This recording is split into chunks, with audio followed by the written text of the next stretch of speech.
A pull down is similar to a horizontal pull in a foundational movement pattern. It's a pull variation. There are some basic fundamental cues to remember, just like any other exercise. Now you're going to see different variations where we might be a little bit more vertically oriented and we're pulling straight down.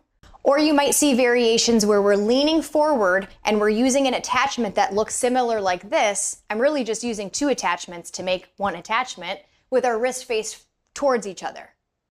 Regardless of which variation we're doing, there's a form cue that's going to help us make sure that we're getting the most out of the movement and recruiting as much muscle as possible.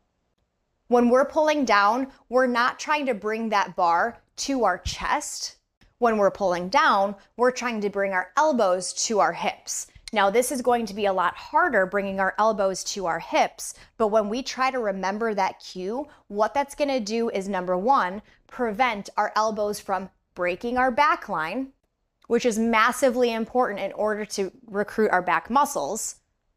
And number two, it's gonna help us maintain the movement path, which will help us get more out of the movement pattern, which will help us recruit more muscle and therefore get more out of that exercise.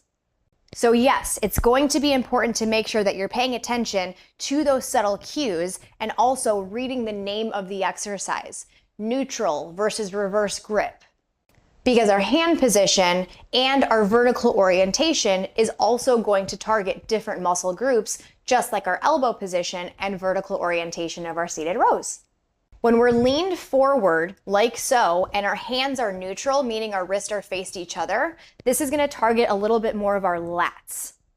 When we're more in a traditional pull down and our wrists are faced away from each other, we're still using our lats to make that motion, but now we're just simply targeting a little bit more of our rhomboids and our rear delts.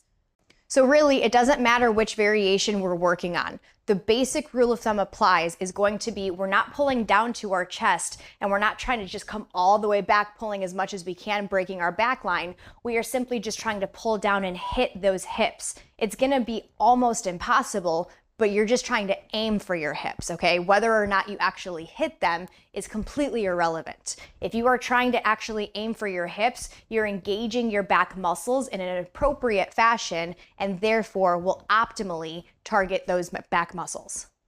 And that's Pull Downs 101.